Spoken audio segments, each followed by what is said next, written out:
नमस्कार दोस्तों, मेरा नाम है अमित और आप देख रहे हैं OTG यानी कि ऑनलाइन ट्यूटोरियल गुरुजी चैनल को। तो चलिए दोस्तों, इस वीडियो में आपको बताता हूं कि एक्सिस बैंक के किसी भी अकाउंट में आप कस्टमर अपडेशन फॉर्म कैसे भर सकते हैं। यानी कस्टमर की कोई भी डिटेल, एक तरह से आप इसे KYC भी बोल सकते हैं, वो सारी डिटेल आपको भर के एक फॉर्म में जमा करवानी पड़ती है, जिसके बाद आपकी कस्टमर की जो डिटेल है वो अप टू डेट बैंक में रहती है। तो यही बताऊंगा कि वो फॉर्म आपको कैसे भरना है। चलिए देखते हैं। दोस्तों, वीडियो में आगे बढ़े उससे पहले आपसे एक छोटी सी रिक्वेस्ट है कि प्लीज़ एक बार इस वीडियो को लाइक और चैनल को सब्सक्राइब कर दीजिए, क्योंकि आप वीडियो तो पूरी देख लेते हैं लेकिन चैनल को सब्सक्राइब नहीं करते। और जब तक आप सब्सक्राइब ही नहीं करेंगे तब तक आपको पता ही नहीं लगेगा कि मेरे चैनल पर नई वीडियो कौन सी आई है। तो चलिए देखते हैं।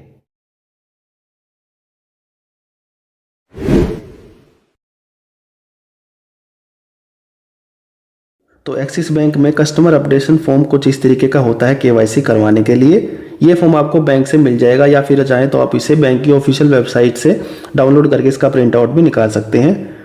फॉर्म डाउनलोड करने का लिंक इस वीडियो के डिस्क्रिप्शन में डाल देता हूँ, चाहे तो इसे वहाँ से डाउनलोड कर सकते हैं। तो चलिए शुरुआत करते हैं फॉर्म भरने की। अब इसमें सबसे पहले यहाँ पर देखिए आपको भर देना है ये दो ऑप्शन, सी KYC ID आपने खाली छोड़ देनी है। यहाँ पर आपने भर देना है अपनी ब्रांच का नाम, यानी जिस ब्रांच में आप वो फॉर्म जमा करवाएंगे। उसके बाद ब्रांच की सोल ID अगर आपके पास है तो वो आपको भर देनी है। उसके बाद फिर आपको यहाँ पर तारीख भर देनी है।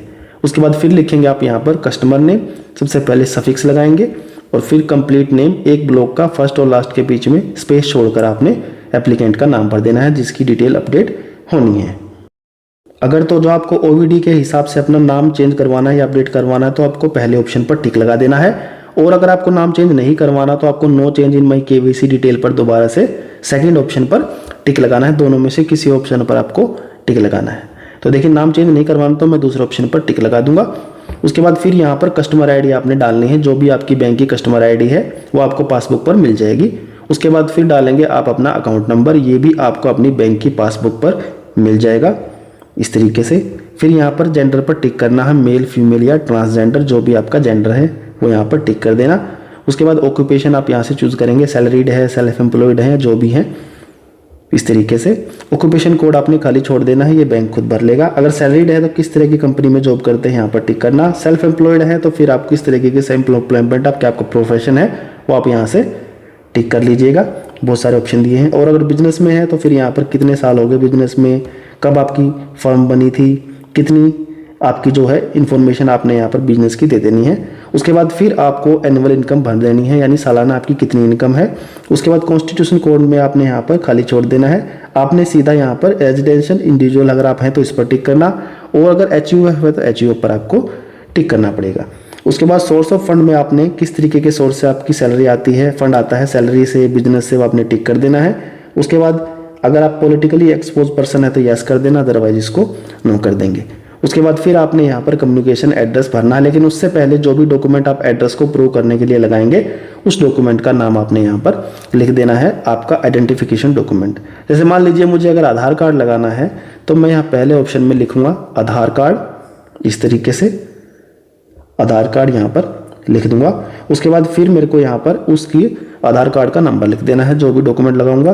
फिर यहाँ पर उसकी इशूइंग अथॉरिटी, यानी आधार कार्ड के केस में इशूइंग अथॉरिटी है UIDAI, मुझे वो लिख देनी है। उसके बाद फिर यहाँ पर नेक्स्ट कॉलम दिया हुआ है, इसमें आपने लिख देना है किस प्लेस पे आपका आधार कार्ड बना है।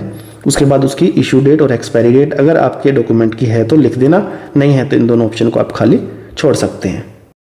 ऐसे ही कोई दूसरा डॉक्यूमेंट आप लगाएंगे उसकी सारी डिटेल आपने यहाँ पर लिख देनी है। जो भी डॉक्यूमेंट हमें वो सेम एड्रेस होना चाहिए जो एड्रेस आप यहाँ पर फिलअप करेंगे। जैसे अगर ड्राइविंग लाइसेंस लगाएंगे तो लिख के उसकी सारी डिटेल। उसके बाद फिर आपने 1 बाय 1 करके कंप्लीट एड्रेस आपको यहाँ पर अपना फिल कर देना है ब्लॉक लेटर्स में। उसके बाद फिर आप डाल देंगे यहाँ पर लैंडमार्क, आपके एड्रेस का जो भी लैंडमार्क है, अगर कोई है तो डाल दीजिए लैंडमार्क, नहीं है तो खाली छोड़ देना। उसके बाद आपकी सिटी, उसके बाद पिन कोड, फिर आपका स्टेट और फिर कंट्री, ये सारी डिटेल आपने अपने एड्रेस में फिल कर देनी है। उसके बाद परमानेंट एड्रेस अगर सेम है तो सेम पर टिक करके खाली छोड़ देना, अलग है तो टिक मत करना, नीचे भर देना। अब सेम है तो मैंने सेम पर टिक करके इसको नीचे खाली छोड़ दिया है। उसके बाद फिर यहाँ पर डालना है आपका मोबाइल नंबर, लेकिन सबसे पहले आप यहाँ पर लिखेंगे कंट्री कोड। उसके बाद फिर डालेंगे आपका एक्टिव मोबाइल नंबर, जो मोबाइल नंबर आप KYC में देना चाहते हैं, और अगर लैंडलाइन है तो यहाँ पर लिख सकते हैं। उसके साथ ही यहाँ पर आप अपनी करंट एक्टिव email ID भी लिख सकते हैं। जो ईमेल आईडी आप अपने बैंक में अपडेट करवाना चाहते हैं वो ईमेल आईडी आपने यहाँ पर लिख देनी है। उसके बाद फिर आपने यहाँ पर अपना पैन कार्ड नंबर लिखना है। पैन कार्ड नंबर नहीं है तो फिर फॉर्म 60 अटैच करना पड़ेगा।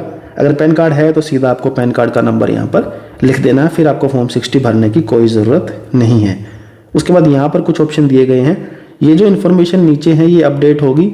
अगर आपके अलग अलग अकाउंट है एक्सिस बैंक में, जैसे सेविंग भी है, करंट भी है, लोन भी है, क्रेडिट कार्ड भी है, तो आप ऑल रिलेशनशिप पर टिक कर सकते हैं। या कोई पर्टिकुलर अकाउंट जैसे सेविंग ही है तो सीधा आपको सेविंग पर टिक कर देना, या करंट है तो करंट पर टिक कर देना है। ये टिक करने के बाद फिर आपको नीचे कुछ इन्फॉर्मेशन देनी है। अगर आपका कोई मेडन नेम है तो भर देना, अदरवाइज को खाली छोड़ देना। फिर आपको अपने फादर का नाम यहाँ पर कुछ इस तरीके से भर देना है। अब इसमें देखिए मैंने सोहन कुमार पहले ही बॉक्स में लिख दिया, लेकिन इसमें अलग अलग बॉक्सेस दिए हुए हैं फर्स्ट नेम, मिडिल नेम और लास्ट नेम के लिए। तो कायदे से मुझे सोहन पहले बॉक्स में और कुमार लास्ट बॉक्स में लिख देना चाहिए था, क्योंकि वो लास्ट नेम है। और मिडिल नेम होगा तो बीच वाले बॉक्स में आएगा। तो आप इसी तरीके से लिखना जैसे मैंने आपको बताया है। ये मैंने बाय मिस्टेक लिख दिया है, मैं कटिंग नहीं करना चाहता इसलिए इसको ऐसे ही लिखे रहने देता हूँ। अब तीनों में से या तो फादर नेम या मदर नेम या स्पाउस नेम में से कोई एक आपको भरना है। उसके बाद यहाँ पर आपको पासपोर्ट साइज फोटोग्राफ अपनी चिपका देनी है जिसके नाम पे अकाउंट है। उसके बाद चलिए नेक्स्ट पेज पर चलते हैं। अब नेक्स्ट पेज पर देखिए यहाँ पर कुछ एडिशनल डिक्लेरेशन है जिसे आपको टिक करना है। अगर पैन कार्ड नहीं होगा तो फिर आपको देखिए फॉर्म 60 यहाँ पर टिक करके सारी डिटेल आपने भरनी पड़ेगी।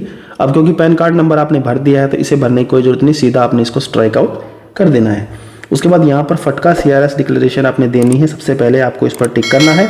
अगर इंडिया के रेजिडेंट है तो पहले पर टिक करना, दूसरी कंट्री के है तो दूसरी पर टिक करके फिर उस कंट्री की डिटेल आपको यहाँ पर डालनी पड़ेगी, जैसे कंट्री का नाम, TIN नंबर वगैरह। अगर इंडिया के रेजिडेंट है तो सीधा पहले पर टिक करके आपको सिटी ऑफ बर्थ लिख देना है। उसके बाद कंट्री ऑफ बर्थ लिखेंगे, जिस कंट्री में आपका जन्म हुआ है। उसके बाद किस तरह का आपका एड्रेस आपने दिया है, यूज़ करना चाहते हैं, रेजिडेंशियल, बिजनेस या रजिस्टर्ड ऑफिस, वो आप यहाँ से टिक कर लेंगे।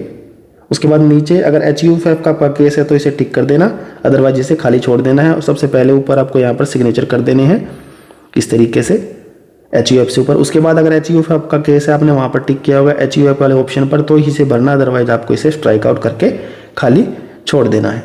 उसके बाद चलिए नेक्स्ट पेज पर चलते हैं और देखते हैं कि क्या बनना है।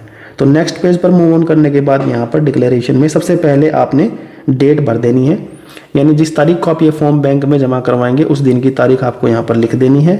फिर प्लेस, जिस प्लेस पर आप ये फॉर्म जमा कराएंगे, यानी जिस सिटी में आप रहते हैं और जिस सिटी में आपकी ब्रांच है।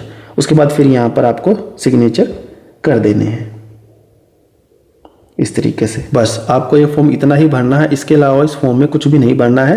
ये नीचे जितने भी ऑप्शन दिए हुए हैं बैंक इन्हें खुद ही भर लेगा, आपको इनको खाली छोड़ देना है। तो इस तरीके से आप जो है कस्टमर अपडेशन डिटेल्स के लिए एक्सिस बैंक में फॉर्म भर सकते हैं और उसे बैंक में जमा करवा के अपनी डिटेल को KYC के लिए अपडेट करवा सकते हैं। तो दोस्तों कैसी लगी आपको ये वीडियो? अगर वीडियो अच्छी लगी हो तो वीडियो को लाइक कर दो, और अगर वीडियो से संबंधित कोई सवाल आपके मन में है तो वीडियो के नीचे कमेंट करके मुझे जरूर पूछें, मैं जल्द से जल्द आपके सभी सवालों का जवाब दूंगा। और जाने से पहले चैनल को सब्सक्राइब जरूर कर देना, क्योंकि आपका एक सब्सक्राइब मुझे ऐसे ही इंफॉर्मेटिव वीडियोस बनाने के लिए मोटिवेट करता है। और अगर एक्सिस बैंक के ऊपर और भी यूजफुल और इंफॉर्मेटिव वीडियो देखनी है तो आप यहाँ पे क्लिक करके देख सकते हैं।